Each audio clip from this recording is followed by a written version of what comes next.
So what I want to do is first of all illustrate that from the context of a large research program that I'm part of, looking at how do we generate concepts for livable cities in the next 20 to 30 years. And the map we use to think about that is in this diagram. And this is as an aide-memoire to think about.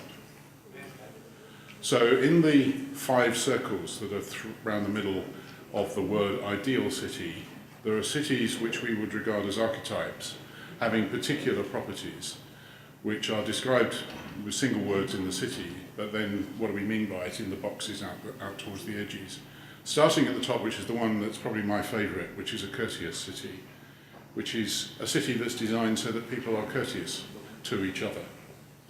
People-centric, and it's about people's behaviour with regard to each other. And of course, if we want to live or feel we need to live in a high-density environment in a city, then being courteous with each other is more likely to generate lower crime, better sense of satisfaction, both individually and as a community. And that actually is a design issue, not only from an urban form point of view, but also in mutual understanding. And so there's some quite interesting information-related issues buried in that phrase. But then if you go around and look about, well, active so that people are healthy, that it has good public spaces, green spaces, that the public spaces are safe, that it's healthy. Sorry, I'm looking at my screen as well as that, and that one suddenly went into screen save mode. That it's healthy so that people can breathe clean air, they can get exercise at the same time as achieving mobility. And then lastly, the evolving city, which is quite important because what we think is going to be true in 30 years' time is certainly not how it will be. If you look back 30 years, certainly in Singapore, you probably, those of you who were involved in generation of Singapore as it now is, probably are extremely pleased with the result of what you have achieved, but 30 years ago you probably couldn't have imagined that that was actually going to be possible, even though you were striving very hard to achieve it. So the evolving city, one that adapts to futures as they come through. So these city archetypes are what we're using as a framework for thinking about how we organise the various investments that have got to be made in various aspects of cities going forward. So that is a bit of a digression, but it also sort of, I hope, paints a picture of what we are thinking about in the way we're doing our work and how big data impacts it. So now I'm going to focus on more what is big data. And the danger, of course, is that having heard 4 speeches this morning, I'm going to say things which have already been said. So I'm going to, as I come through this, and I was editing these slides this morning, which is why I've got this here so that I can look at what I edited, because I clearly can't remember now. First question then is, what is big data? And a lot of people talk this morning about volumes of data, both structured and unstructured, and that's perfectly right and proper. But other aspects of big are that actually the data is represented in lots of different complex ways. There's a variety of data types.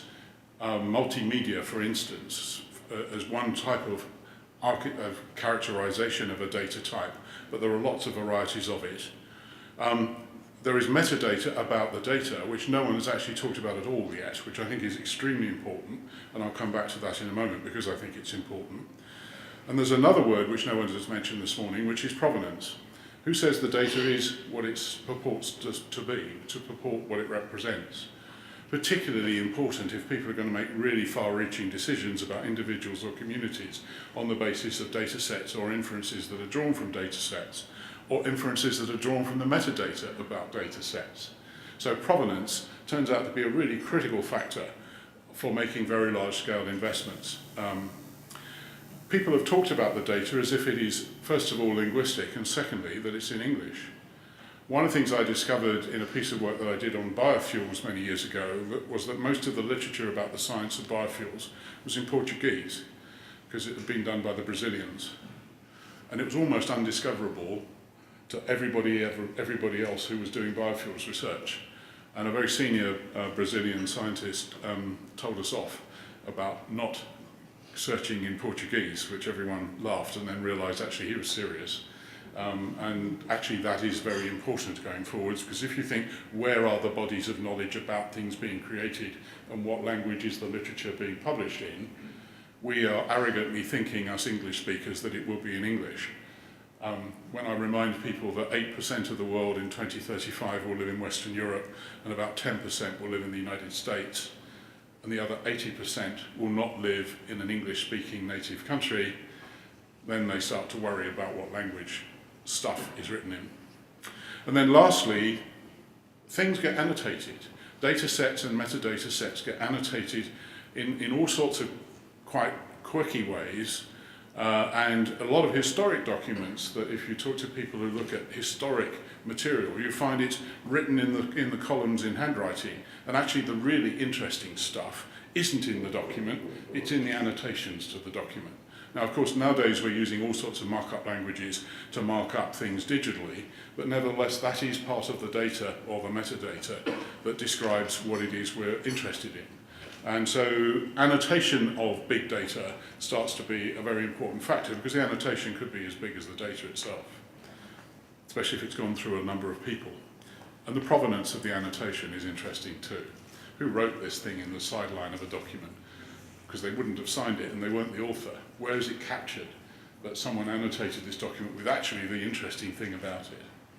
So big data and interpretation of big data has all sorts of complications and complexities that we haven't actually talked about so far. So the properties of the data that we need to be concerned about. Firstly, metadata standards. I had a quick look to see how many metadata standards Wikipedia lists, and the answer is 37. Most of you will know the old joke about the great thing about standards is there are so many to choose from. Here's another example. And so I'm aware of new metadata standards that are being built around infrastructure, which is an area I work in, which is an extension of BIM. Those of you who know about building information management systems will know, well, there's a whole bunch of new extensions to BIM, which is metadata describing buildings, that is growing. The timeliness and provenance of data are qualities that need to be attached to the data. Attached is a word that has all sorts of connotations, because once you bind it tightly to the data, then someone has to have said it is bound to the data. Did they have the authority to do that? And if they didn't bind it to the data, how did it get unbound?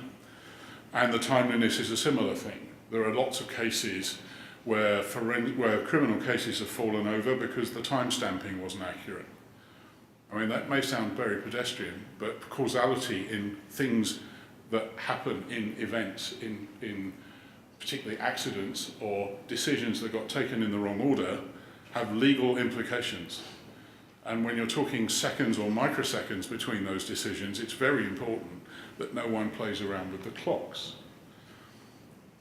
or that the clocks are properly synchronized. And when you're talking global systems, we rely on GPS for that. We actually rely on GPS for almost everything.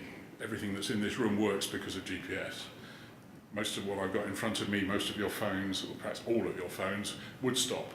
The lights would go out because most of the electricity supply systems are driven from GPS.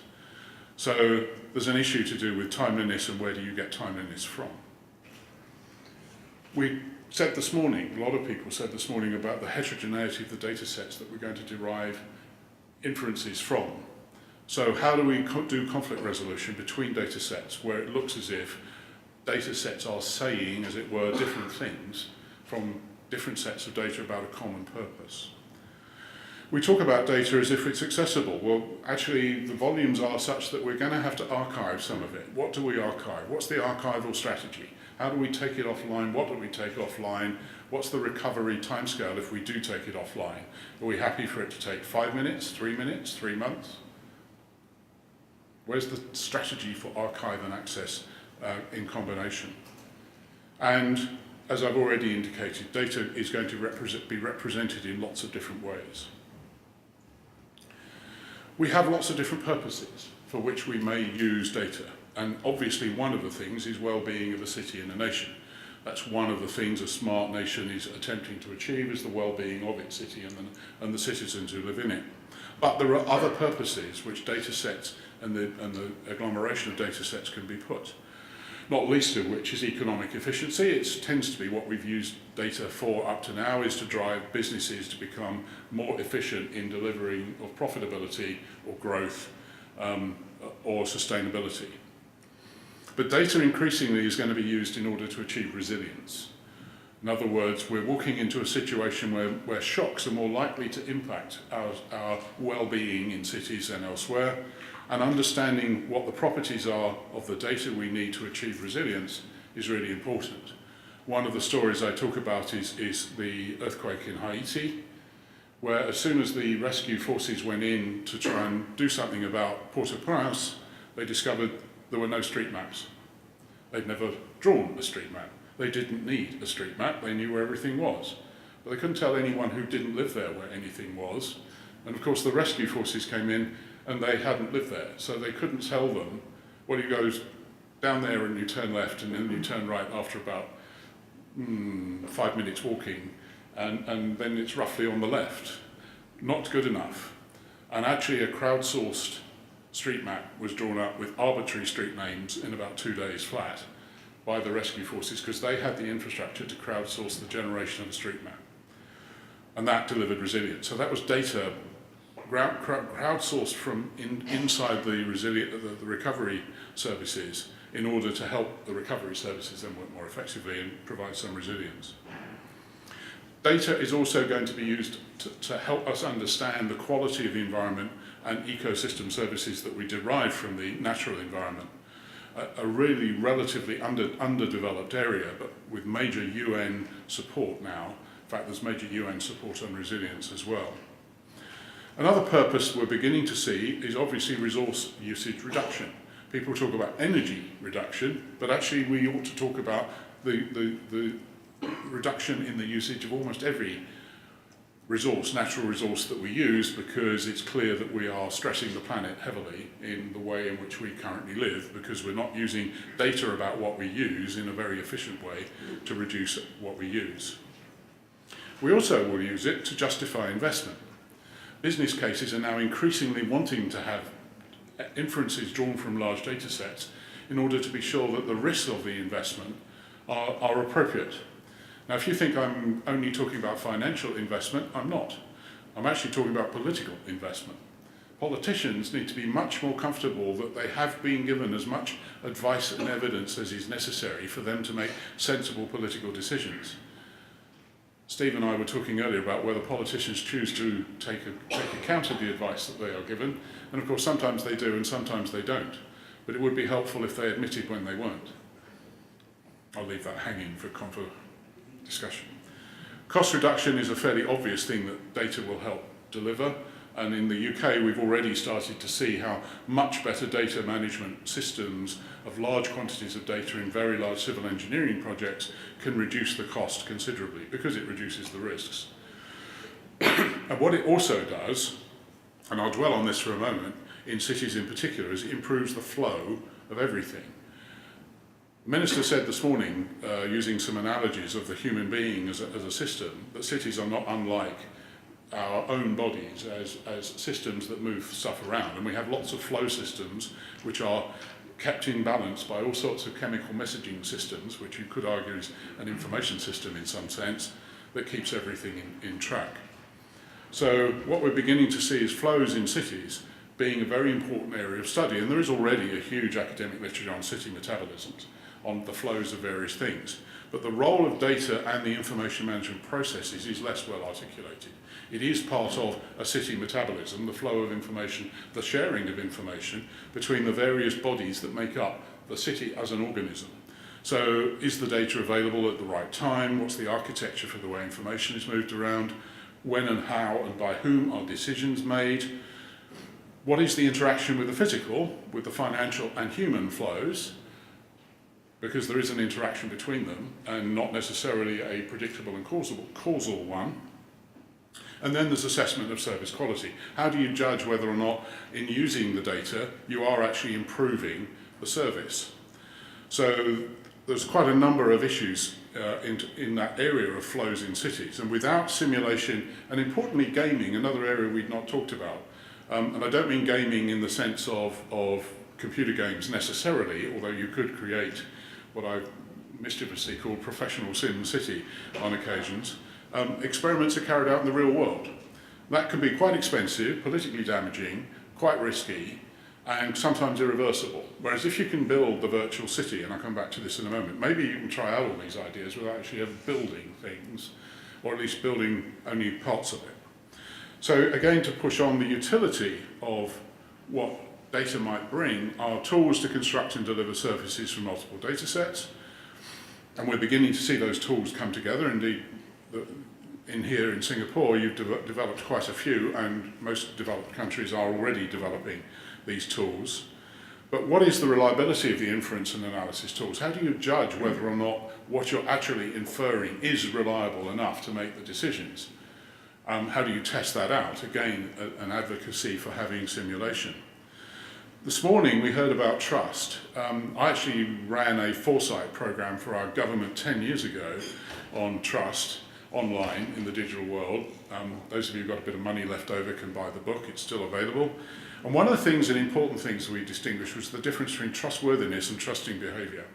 You can make a product or a service trustworthy, but at the end of the day, it's us who choose whether or not to trust it. In other words, deliver trusting behaviour. And those are quite important differences. Both can be lost. The asymmetry that was talked about this morning, very important, but it is an area that we haven't incorporated as deeply as we should in our thinking in this space. The utility of the use of data is something we need to understand and account for. How do we assess it? How do we assess it on the scale of use? What are the market effects? And what's the social acceptability? Not just the privacy issue, but actually, is it socially acceptable across a range of criteria of having data used in this way? And of course, we're exploiting it across a whole range of different domains. And I don't just mean the sort of sectoral domains, there's community as well. Customers are rather important. It's the customers of all this stuff that matter, and there's a range of customers in society. And I won't read them all out, it's fairly obvious that all of those are potential customers of the exploitation of large and complex data sets, and they'll all use different bits of it in different ways for different purposes, and they all connect. Which is why I said this morning to a number of colleagues privately, this is a complex problem. And the complexity people have a lot to say, and I'll come back to that in a moment. But at the end of the day, we still need to do assessment of customer need, customer usage, are they satisfied, and can it adapt? So these are all properties we need to think about as we build smartness into our thinking of cities and nations.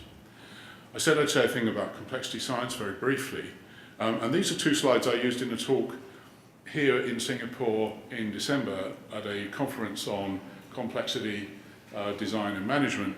And there's three areas here about complexity, and even the complexity guys don't really have got their head around exactly how they should play out the interaction of complexity science with applications of it in various domains, such as the exploitation of big data.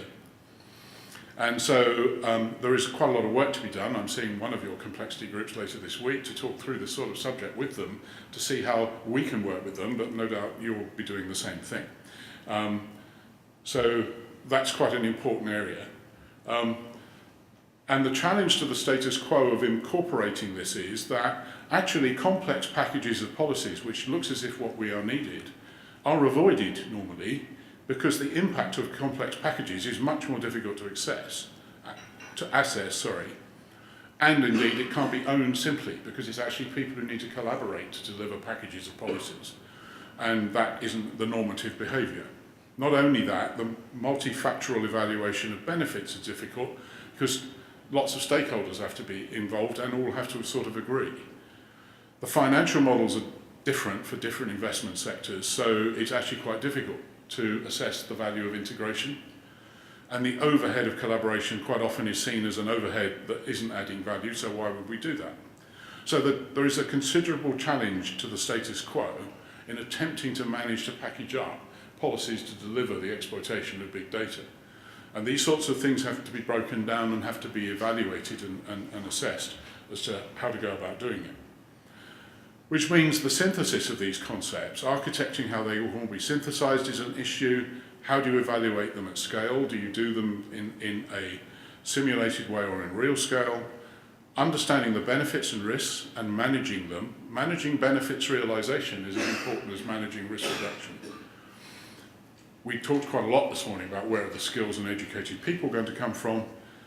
And importantly, in a piece of work that we are doing, is talking to our educational academics who are starting on a process of understanding how to embed learning in organisations so they continuously learn as a result of doing and trying to solve wicked problems, which is shorthand for saying this is complex and hard.